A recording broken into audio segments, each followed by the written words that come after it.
It's crazy to think that we are nearly at the end of January. Like, where is 2024 gone? And at the moment, there's only been one release that I have actually been actively interested in watching, which is the one that I'm talking about today, because it turns out if you want to be a social commentary, but also include vampires, I'm going to be interested in it. When a former cop named Fallon returns to the scene of a horrific crime, the residents of a rural town discover the dark visitor is really a vampire who feeds on blood and fear. Befriended by an immigrant family, the instinctive killer soon faces a choice between revenge or redemption. If you're new here, I go by Hordes, and as always here on my channel, I am now going to go and watch Sunrise from 2024 off camera, so that way if you too still want to watch this movie, nothing will be spoilt for you, because nobody wants to watch a movie that you've just watched somebody else watch from start to finish. My doe! My deer! My female deer! I'm very confused as to why there are so many filler shots of deers in this movie. Like, there's so many of them. Let's start with talking a little bit about the plot. Like, is everybody in this hellhole of a town a racist and a xenophobe? Like, it is insane. Like, this town is basically run by a 50-year-old man called Reynolds. Surname, not first name, though Reynolds would have been quite the name. And he has this incredibly weird relationship with his mum, who is like the OG toxic boy mum. Like, no woman will ever be good enough for my son. Like, bordering on like emotional incest kind of levels of weird. And like, I can't guarantee that there isn't something else dodgy going on here, because I have never seen a man give his mother a lingering kiss to that extent before. Like, that was a choice. So we get the opening scene, and then it jumps forward 3 months. Like, just jumps forward. And you get told about this creature called a redcoat that lives in, I think, the largest forest section in the Pacific Northwest. Now, I googled this because I wanted to find out if this is actually based on anything legit. It isn't. But the only redcoat that I did come across was from Japan. And it's definitely not the one in this movie, because at no point in this movie does this thing haunt public bathrooms and offer you red or blue toilet paper. Like, I'd remember that. So, the opening scene happens. It causes this, like, redcoat vampire to do its thing in a forest. And then in comes dead man walking ex-cop Fallon, who is about as wooden as the trees that he's come out of. Like, replace him with a cardboard cutout and it would be the exact same movie. He turns up, and Reynolds happens to be blackmailing this immigrant family.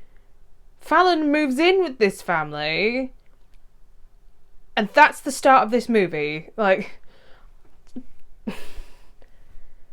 there's a lot of things in this movie that I don't have answers for, because at no point are things ever actually explained. So bear with me for this review, because it could get a little bit rambly. I want to start by saying to my animal lovers out there is a dog in this movie. Yes, the dog does die. No, you don't actually see it die on camera, but there is a visual of a pile of meat sat in a pool of blood, still attached to the dog chain, twice. So if this is gonna bother you, like, please bear that in mind. Like, I, like most people, do not care in horror movies to the slightest if a person dies, but don't touch the animals, don't do it. Save us. I think you've got issues when your script and your plot aren't strong enough to carry your movie, and you're relying on your colour palette and your soundtrack to put forward this feeling of, like, isolation and desperation. Like, the only character in this that actually feels like they've had any kind of fleshing out and any kind of padding to them is Crystal Yu's character of Yan. Like, you do get to spend a little bit of time with her. She gets a monologue at one point. But you shouldn't be relying on your soundtrack and your colour palette to do the work for you. Like, you need... Like... Where's the starting point for this plot? Because at the moment, I'm just seeing a big hole. Like... There isn't any plot. There isn't. My big issues is this movie is very lackluster. Like, very lackluster. And it is painfully slow, which draws attention to the fact that this movie is padding. It's padding. There is the occasional, like, little flashback scene where you get a bit more information about why Fallon has come back, but it doesn't tell you anything about, like, why the town is the way it is, why people have the beliefs they do, why they believe certain things to be true. In the case of, like, Ma Reynolds, she believes that the redcoats exist. Her son, on the other hand, thinks that this is, like, delusion and they don't exist in the slightest, but he is very, like, let me be racist and xenophobic to absolutely everyone. The man at one point calls this Chinese immigrant family vermin, so that should tell you how this guy is just spewing right-wing religious hate speech. Like, that is his entire character. Now, everybody else in this movie is, like, they're running on, like, I'm trying to be polite here, their batteries are half dead, we'll say it that way. Like, nobody has any kind of emotion or energy, exception being Crystal Yoon, who, like I said, at one point gets this monologue to explain, like, how her and her husband first came to the United States and how they've ended up in this particular area of the Pacific Northwest. Now, besides Guy Pearce as Reynolds, who spends the entire movie just being angry at everybody, nobody else has any emotions. This movie was sold to me on the concept that it is a vampire movie, and I'm telling you now that the vampire plot in this is so minimal, and it takes a secondary backseat to the story of Reynolds running this town and being horrible and racist and, like, blackmailing and extorting all of these people, and it doesn't feel like a horror movie anymore. It just feels like, if you've ever seen Red State, for example, Red State is a movie that deals with extreme hate and religious biases. It's based on the Westboro Baptist Church. Now, that movie is still a horror movie because things happen in that movie to keep it tense, keep it pacey, and Sunrise doesn't have any of these things. Like, at one point, somebody gets threatened, and then later on, somebody else gets punched, but there's none of this tension. The only thing that kind of hints that there is a vampire story is at one point, the character of Fallon, when he first arrives with the family, asks for fresh blood.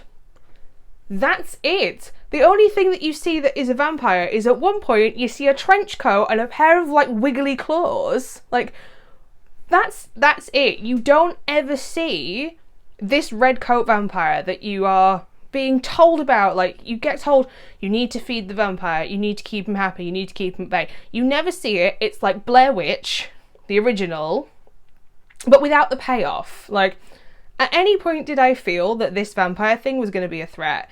No. Did at any point I feel like Fallon was going to be a threat?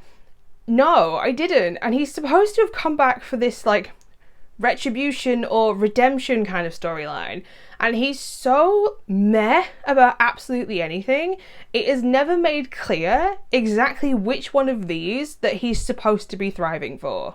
Everything just feels so underdeveloped. Like, they clearly had an agenda with this movie and they wanted to discuss, like, racism and xenophobia in these, like, small communities within the US, but it's so underbaked and nothing is pushed as far as it needs to be pushed that it just becomes this, like, muddied mess the longer that the movie goes on, and it leaves the movie exposed so that you see that its plot is so threadbare and that there is so much padding to get you from these little flashback moments that are supposed to tell you the story, but they leave more questions than they actually give answers to. It's a shame when you can watch the trailer, the 2-minute trailer, and get the entire plot of the movie.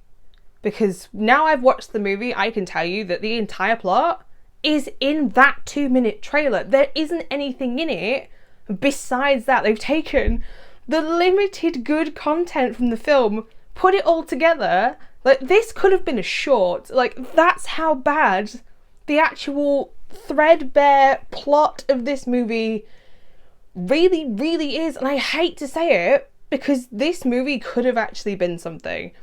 And it was boring. It was so boring. And I became less and less interested in it the more it went along. The only thing that was more wasted than the opportunity for this plot was my time actually watching the movie. Facts are facts. Sadly, it is a 1 out of 5 stars for me, this movie, making it the 4th thing that I have given a 1 star to this January, which kind of sucks. Like, I'm not having a good January for this. But it's a movie that relies on its aesthetic rather than its plot to actually get you interested in it. They sell you on a vampire, and my question is, where is my fucking vampire in this movie? Because this movie makes Twilight look like Underworld. So there you have it, my initial thoughts and my review for Sunrise from 2024. If you've also seen this movie, I would love to know what your thoughts and opinions are down in the comments section down below. And if you were left as exhausted by this movie as I feel right now, if you would like to know every single horror movie that I watch, not just the ones I talk about here on YouTube, you can find me over on Instagram and Letterboxd at HordesOfHorror. And I post brand new videos here on YouTube every Monday and Friday. So I will next see you on Friday with another solo movie review. So until then, bye.